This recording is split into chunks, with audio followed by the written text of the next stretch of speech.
With how good the first one did, I had to make a second one. Believe it or not, there are actually more conspiracies and real events that happened that inspired Stranger Things, so here's my Stranger Things conspiracy theory iceberg part 2. First up, we have the West Memphis 3.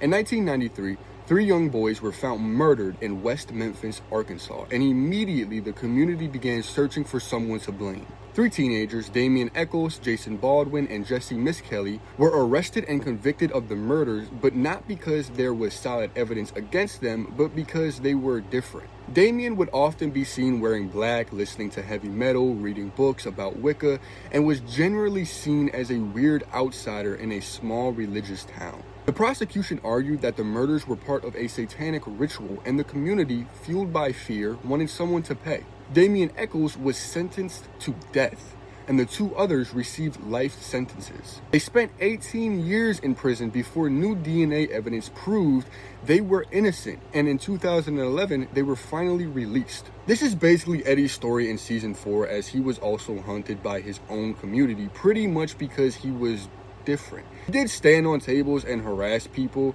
and was also close with the girl who everyone thought he killed, so you got that. But I think Eddie's whole story is inspired by this real event that actually happened.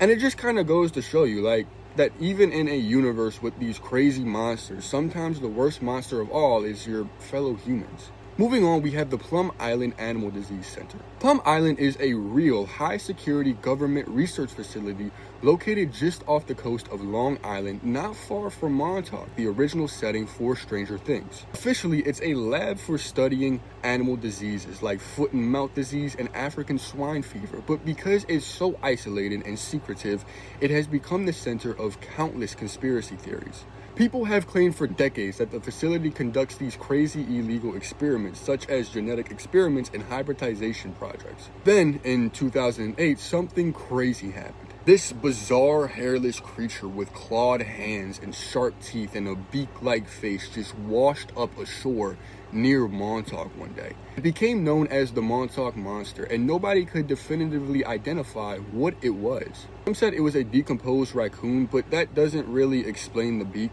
Many believed it was a mutant or a failed experiment that somehow escaped Plum Island. For a while now, fans of Stranger Things have speculated that Plum Island may be the real-world blueprint for Hawkins' lab. If the government can run these secret isolated research facilities studying diseases there, then it's not hard to imagine a parallel facility experimenting with interdimensional creatures and creating things like demogorgons. Moving